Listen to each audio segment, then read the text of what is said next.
आज का हम लोग का पहला प्रश्न है, त्रिभुज ABC में DE समानांतर है BC के, जो AB को D पर और AC को E पर प्रतिच्छेद करती है।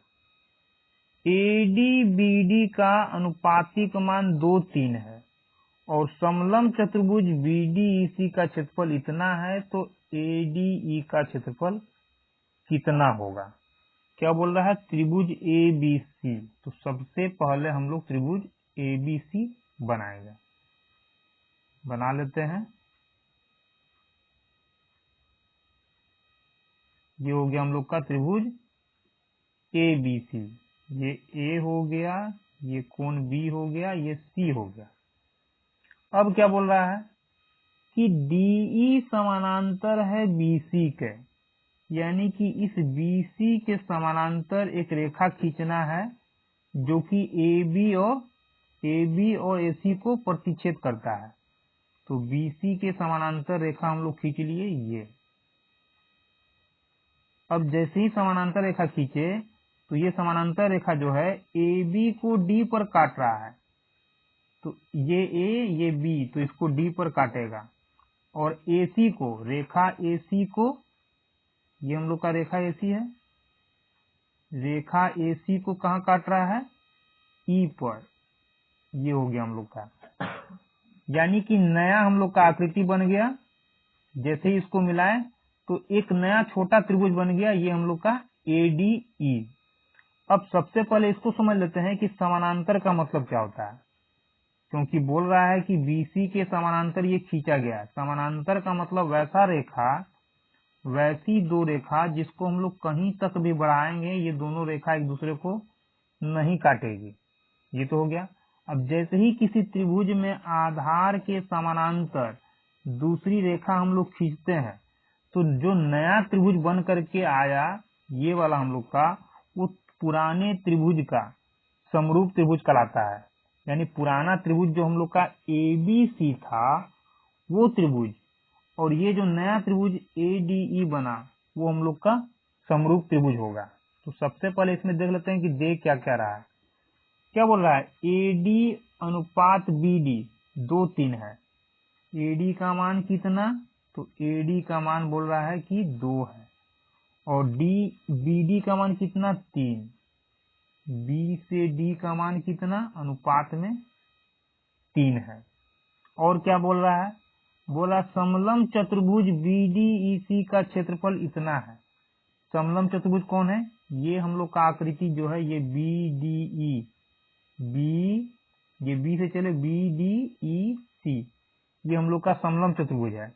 तो इसका क्षेत्रफल बोल रहा है कि 63 सेंटीमीटर स्क्वायर है। ये हो गया हम लोग का 63 सेंटीमीटर स्क्वायर।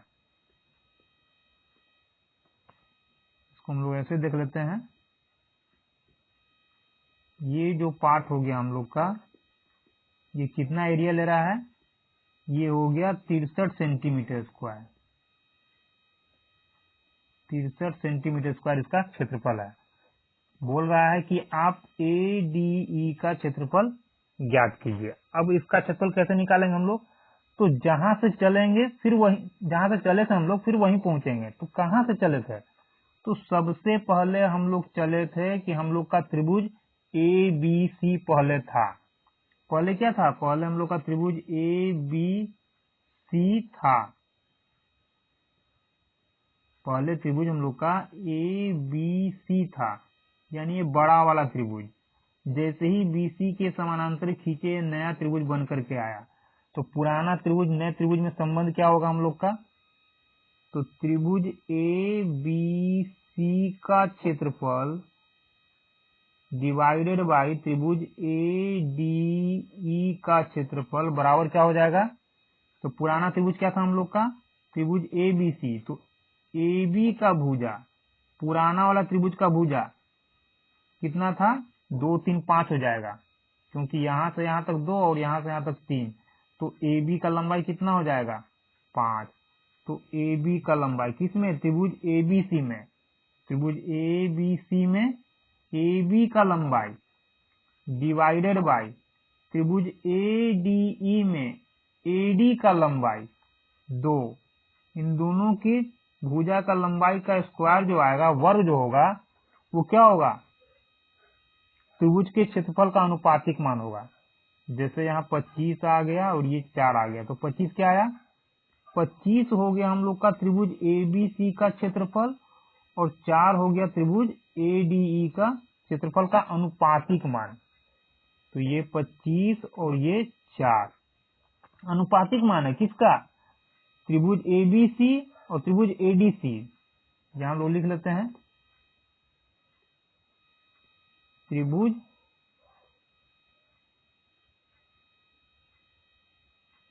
ABC और त्रिभुज ADC का 5:4 का अनुपात में, और 25 में से 4 को घटा देंगे तो 21 आ जाएगा। कहने का मतलब क्या है, पूरे त्रिभुज के क्षेत्रफल में से इस त्रिभुज के क्षेत्रफल को यदि घटा देंगे, चूंकि क्षेत्रफल तो हम लोग के पास है नहीं, ये अनुपातिक मान है, तो इस त्रिभुज के क्षेत्रफल को घटा देंगे तो हम लोग का कितना आ जाएगा, 21। तो पूरे में से इसको घटा दिए तो इसका मतलब इसका मान आया होगा, तो इसका मान तो हम लोग का 21 आया, लेकिन ये बोल रहा है कि 63 है। तो अनुपात में 21, लेकिन एक्यूरेट कितना, 63। तो 21 का मान 63, तो एक का मान कितना, 21 एकम 21, 21 या 63, एक का मान कितना हो गया, 3।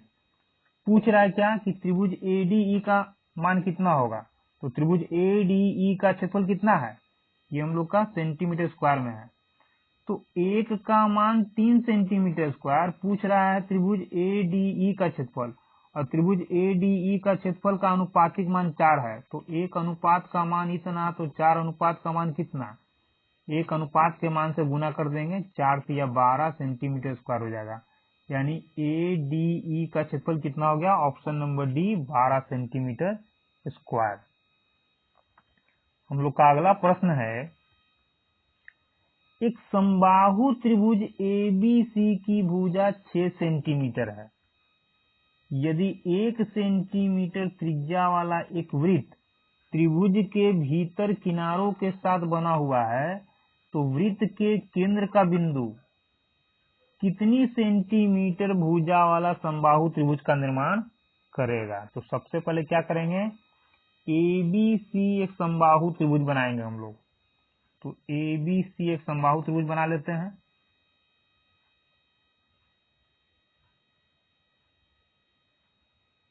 क्या हो जाएगा हम लोग का, ये हो गया A, B और C। कैसा त्रिभुज, समबाहु त्रिभुज, यानी जिसकी तीनों भुजा बराबर हो। कितने कितने सेंटीमीटर का, 6 सेंटीमीटर का। यानी कि यहां से यदि चलेंगे तो यहां से यहां तक का दूरी कितना हो जाएगा, ये हो जाएगा 6 सेंटीमीटर का। कितना हो जाएगा, 6 सेंटीमीटर का। अब बोल रहा है यदि 1 सेंटीमीटर त्रिज्या वाला एक वृत्त त्रिभुज के भीतर किनारों के साथ बना हुआ है। एक वृत्त त्रिभुज के भीतर किनारों के साथ बना हुआ है, तो त्रिभुज के भीतर किनारा हम लोग का ये आ गया। तो यहां हम लोग बना लेते हैं 1 सेंटीमीटर त्रिज्या वाला एक वृत्त।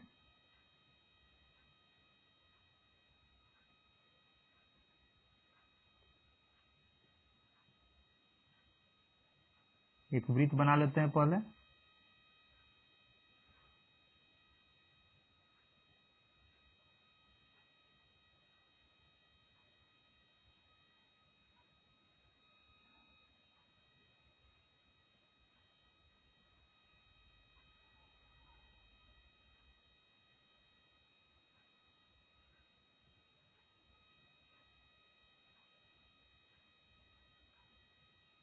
ये हो गया हम लोग का 1 सेंटीमीटर त्रिज्या वाला एक वृत्त, यानी यहां से यहां तक कितना, 1 सेंटीमीटर।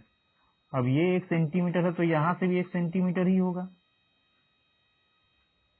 ये हो गया कितना सेंटीमीटर का है, ये 1 सेंटीमीटर का हम लोग का वृत्त है। त्रिज्या ये कितना है, 1 सेंटीमीटर।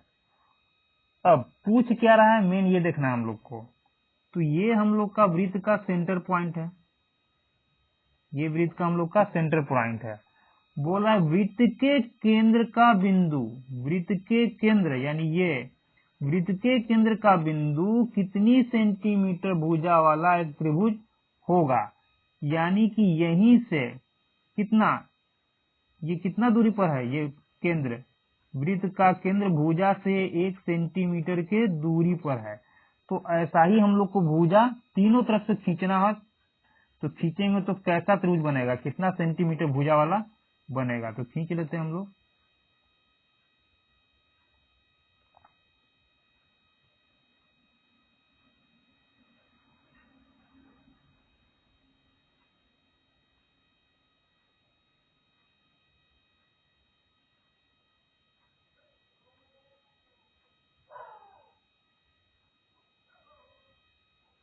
ये हम लोग का त्रिभुज बनेगा, यानी नया त्रिभुज जो बनेगा वो हम लोग का कैसा बन जाएगा, यही हम लोग का नया त्रिभुज बनेगा, ये वाला,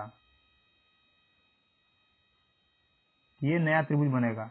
तो बोला ये जा रहा है, क्योंकि क्या बोला यहाँ, तो वृत्त के केंद्र का बिंदु, तो वृत्त के केंद्र यानी कि त्रिभुज से जितना दूरी पर ये है उतना ही दूरी पर तीनों साइड में होगा, यानी कि ये जो होगा यहाँ से यहाँ तक का गैप कितना होगा, 1 सेंटीमीटर का, यहाँ से यहाँ तक का गैप 1 सेंटीमीटर, और तीनों साइड में वही हाल होगा। तो ये जो नया त्रिभुज बना, इस त्रिभुज का साइड क्या होगा, यानी कितने सेंटीमीटर भुजा वाला ये त्रिभुज बना है, ये हम लोग को निकालना है। तो कैसे निकालेंगे, तो इसको निकालने के लिए सबसे पहले यहाँ देखते हैं हम लोग कि जब ये 1 सेंटीमीटर का है तो यहाँ से भी हम लोग 1 सेंटीमीटर का, ये भी 1 सेंटीमीटर का ही होगा, ये भी 1 सेंटीमीटर का ही होगा।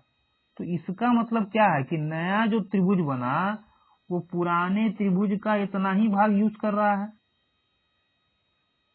ये भाग और ये भाग दोनों बराबर होगा। इसका मतलब कि पुराने त्रिभुज में से इस भाग को और इस भाग को हटा दिया गया। तो हम लोग को ये जानना होगा कि ये भाग कितना हटाया गया, यानी यहाँ से यहाँ तक का, यहाँ से यहाँ तक का लंबाई है कितना, और ये लंबाई सेम होगा हम लोग का। बस उसके बाद पता चल जाएगा कि कितना सेंटीमीटर का ये भुजा हम लोग का है, क्योंकि जब यही वृत्त इस कोना पर भी बनाया जाएगा तो जितना भाग ये घट रहा है उतना ही भाग इधर से भी घटेगा। तो कितना भाग घट रहा है, इसके लिए क्या करेंगे हम लोग, इसके लिए यहां से हम लोग इसको मिलाएंगे। जैसे ही वृत्त के केंद्र से कोण B को मिलाया गया तो क्या हुआ, ये इस कोण को, ये जो कोण हम लोग का है, इस कोण को 2 बराबर भागों में विभाजित करेगा।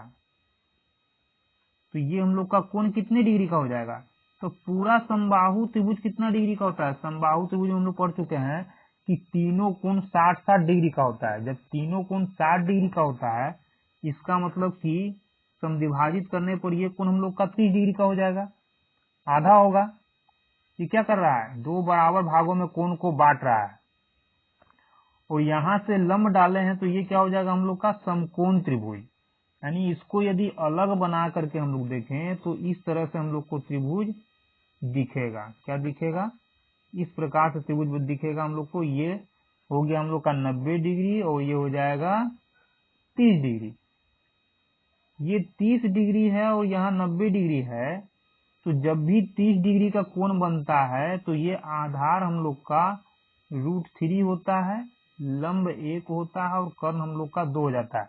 इसको आप याद कर लीजिए, यानी रट लीजिए कि जब ये कोण थीटा 30 डिग्री का होगा तो थीटा के सामने वाला भुजा का मान 1 होगा और आधा √3 हो जाएगा और कर्ण 2 हो जाएगा। उस हिसाब से हम लोग का यहाँ से यहाँ तक का लंबाई कितना हो गया, √3। √3 इधर हुआ है तो यहाँ से यहाँ तक का भी लंबाई कितना हो जाएगा, √3। तो टोटल लंबाई हम लोग का कितना था, पूरा पहले 6 सेंटीमीटर। 6 सेंटीमीटर में √3 सेंटीमीटर इधर से माइनस, √3 सेंटीमीटर इधर से माइनस, तो टोटल कितना माइनस हो गया, तो टोटल 6 सेंटीमीटर का था। 6 सेंटीमीटर में 2 √3 को हटाएंगे तो √3 प्लस √3 कितना हो जाएगा, 2√3, यानी 2√3 को माइनस कर देंगे तो नया जो त्रिभुज बन रहा है त्रिभुज के अंदर उसका भुजा कितना हो जाएगा 6 माइनस 2√3। ऑप्शन नंबर बी हम लोग का आंसर हो जाएगा। हम लोग का अगला प्रश्न है, दो त्रिभुजों के आधारों का अनुपात 4:5 है, उनके क्षेत्रफलों का अनुपात इतना है, तो उनकी संगत ऊंचाइयों का अनुपात क्या होगा। तो सबसे पहले जो दे रहा है उसको हम लोग लिख लेते हैं, क्योंकि यहाँ किस टाइप का त्रिभुज है ये नहीं दे रहा है। ठीक है, पहला त्रिभुज दूसरा त्रिभुज क्या दे रहा है, आधार का अनुपात, आधार को बोलते हैं हम लोग बेस। पहले त्रिभुज का 4 दूसरे का 5 अनुपात में दे रहा है। हाइट कितना है, ऊंचाइयों का अनुपात निकालें, हाइट का पता नहीं है तो h1 मान लिए इसको, h2 मान लिए इसको। एरिया क्षेत्रफल का अनुपातिक मान कितना दे रहा है 8:15, 8:15 के अनुपात में। बोल रहा है संगत ऊंचाइयों का अनुपात ज्ञात कीजिए। तो सबसे पहले हम लोग देख लेते हैं कि यदि आधार है और ऊंचाई है, तो जहां आधार और ऊंचाई का पता होता है तो त्रिभुज का क्षेत्रफल बराबर होता है 1/2 आधार गुने ऊंचाई, यानी बेस इंटू हाइट। तो पहले त्रिभुज का बात करें हम लोग, इस त्रिभुज का, तो इसका क्षेत्रफल कितना हो जाएगा, तो क्षेत्रफल हो जाएगा, क्षेत्रफल बराबर, तो क्षेत्रफल का मान दे रहा है पहले त्रिभुज का 8, क्षेत्रफल बराबर होता है 1/2 आधार गुने शीर्षलंब, 1/2 आधार, तो आधार कितना है पहले का 4, लिख लिए 4, पहले का शीर्षलंब कितना है h1, लिख लिए h1। अब दूसरे त्रिभुज का क्षेत्रफल का बात किया जाए तो क्षेत्रफल कितना है 15, और क्षेत्रफल बराबर होता क्या है, तो 1/2 आधार, दूसरे का आधार कितना है 5 है, 5 लिख लिए, इंटू शीर्षलंब, दूसरे का शीर्षलंब कितना है h2। क्या निकालना है, अनुपात निकालना है, तो अनुपात के लिए बटा करते हैं, यहाँ भी बटा करेंगे, और क्योंकि क्षेत्रफल का ये मान है इसलिए यहाँ दे देंगे बराबर, काट लेंगे, 1/2 से 1/2 गया, इस 4 से 8 को काटेंगे, इस 5 से 15 को काटेंगे 3 बार में, तो फाइनल जो रिजल्ट आएगा हम लोग के पास क्या आ जाएगा, 2/3 बराबर में h1 और h2, यानी कि h1 h2 का अनुपातिक मान कितना आ गया 2/3। तो यही तो है संगत ऊंचाई का अनुपात, यानी पहले त्रिभुज का ऊंचाई दूसरे त्रिभुज का ऊंचाई कितना आ गया 2-3। ऑप्शन नंबर ए हम लोग का आंसर हो जाएगा। हम लोग का अगला प्रश्न है, दो समरूप त्रिभुज में उनकी संगत भुजा का अनुपात इतना है, बड़े त्रिभुज का क्षेत्रफल इतना है तो छोटे त्रिभुज का क्षेत्रफल कितना है। संगत भुजा का अनुपात, समरूप त्रिभुज का मतलब क्या होता है, जैसे मान लीजिए कि दो त्रिभुज है, एक त्रिभुज हम लोग का त्रिभुज ABC है और दूसरा त्रिभुज हम लोग का PQR है, दोनों त्रिभुज समगत त्रिभुज है, समरूप त्रिभुज, क्या बोला समरूप त्रिभुज। तो समरूप त्रिभुज में संगत भुजा का अनुपात का वर्ग ही हम लोग का क्षेत्रफल होता है, यानी कि इसका भुजा कितना दे रहा है 1 अनुपात में, और इसका कितना दे रहा है 3, बड़ा त्रिभुज का ये है, तो क्षेत्रफल क्या हो जाएगा, तो क्षेत्रफल संगत भुजा का वर्ग, तो 1/3 संगत भुजा का अनुपातिक मान ये हो गया, और इसी का वर्ग करेंगे तो आ जाएगा क्षेत्रफल, ये हम लोग पहले भी पढ़ चुके हैं, तो 1 और ये हो जाएगा 9, तो एक क्या हुआ छोटे त्रिभुज का क्षेत्रफल, 9 क्या हुआ बड़े त्रिभुज का क्षेत्रफल, यानी संगत भुजाओं का अनुपातिक मान को ही हम लोग क्या करते हैं, इसको ऐसे समझ लेते हैं, संगत भुजा का अनुपातिक मान कितना हो जाएगा, छोटे त्रिभुज का कितना है 1, बड़े त्रिभुज का 3, तो दोनों की संगत भुजा का अनुपातिक मान 1/3 हो जाएगा। अब इसी का हम लोग वर्ग कर देते हैं, तो जैसे ही वर्ग करेंगे तो इसका क्षेत्रफल और इसके क्षेत्रफल का अनुपातिक मान आएगा, तो कर देंगे तो कितना आ जाएगा 9 आ जाएगा, यानी छोटे त्रिभुज का क्षेत्रफल का अनुपातिक मान ये, बड़े त्रिभुज का अनुपातिक मान ये आ गया। लेकिन ये बोल रहा है कि बड़ा त्रिभुज का क्षेत्रफल कितना है 72, यानी अनुपात में हम लोग का मान 9 आया है, और एक्यूरेट बोल रहा है कि बड़े त्रिभुज का क्षेत्रफल कितना है 72 है, तो कह सकते हैं 9 का मान 72, 9 का मान 72, तो 1 का मान कितना 9 एकम 9, 9 8 72, यानी 1 का मान हो जाएगा 8 सेंटीमीटर स्क्वायर। तो क्या पूछ रहा है, बोल रहा है छोटे त्रिभुज का क्षेत्रफल कितना होगा, तो छोटे त्रिभुज का क्षेत्रफल का अनुपातिक मान कितना है? 1। अनुपात में 1 तो एक्यूरेट कितना? तो 1 का मान कितना है? 8। 1 का मान 8 आया है तो 1 के मान से इसमें गुना कर देंगे तो 8 सेंटीमीटर स्क्वायर हो जाएगा छोटे त्रिभुज का क्षेत्रफल। ऑप्शन नंबर बी हम लोग का आंसर होगा। हम लोग का अगला प्रश्न है, एक त्रिभुज की भुजाओं की लंबाई 5, 7, 10 है तो त्रिभुज का क्षेत्रफल क्या होगा? अब सबसे पहले ये देखना होगा कि ये त्रिभुज है किस टाइप का, क्योंकि अभी तक हम लोग समबाहु त्रिभुज, समकोण त्रिभुज और समद्विबाहु त्रिभुज के बारे में पढ़ चुके हैं। अब 5, 7, 10 ट्रिपलेट तो है नहीं। अगर ये ट्रिपलेट होता तो समकोण त्रिभुज आ जाता। समद्विबाहु त्रिभुज भी नहीं है क्योंकि दो भुजा बराबर नहीं है। तो ये किस टाइप का त्रिभुज होगा? तो ये त्रिभुज हो जाएगा हम लोग का विषमबाहु त्रिभुज, जो कि अभी तक हम लोग नहीं पढ़े थे। विषमबाहु का मतलब क्या होता है? जिसकी तीनों भुजा का माप अलग हो। जैसे सबसे पहले इसको हम लोग देख लेते हैं कि विषमबाहु त्रिभुज क्या होता है।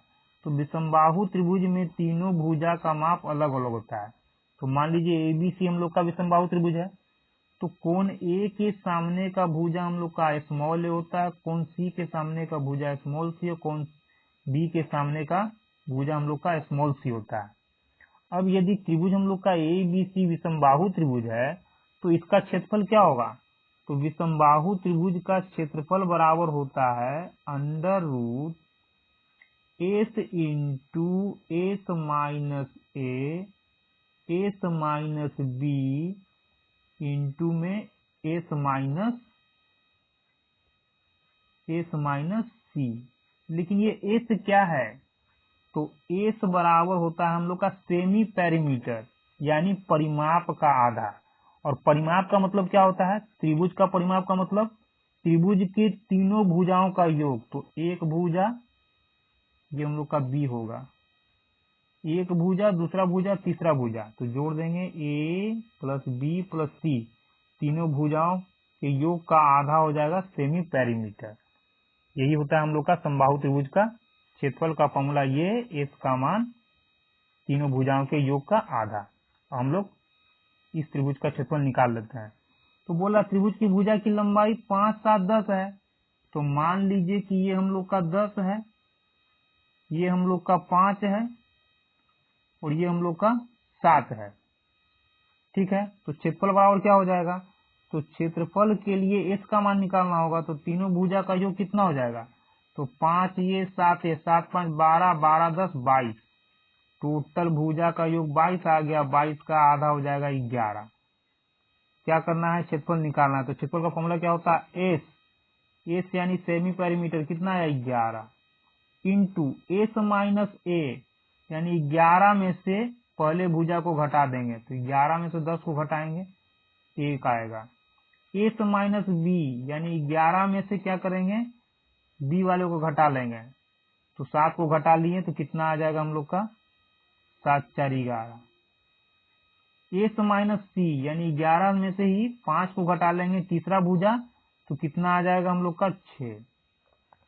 अब जैसे ही रूट से बाहर आएगा तो रूट के बाहर सिर्फ यही आ सकता है। 4 को लिख सकते हैं हम लोग 2, क्योंकि 4 का स्क्वायर रूट कितना होता है? 2 होता है। बाकी अंदर क्या बच जाएगा? जब ये निकल गया तो 11 और 6 बचा, तो 11 6 66। तो कितना हो जाएगा हम लोग का? 2√66 सेंटीमीटर स्क्वायर त्रिभुज का क्षेत्रफल। ऑप्शन नंबर बी हम लोग का आंसर होगा।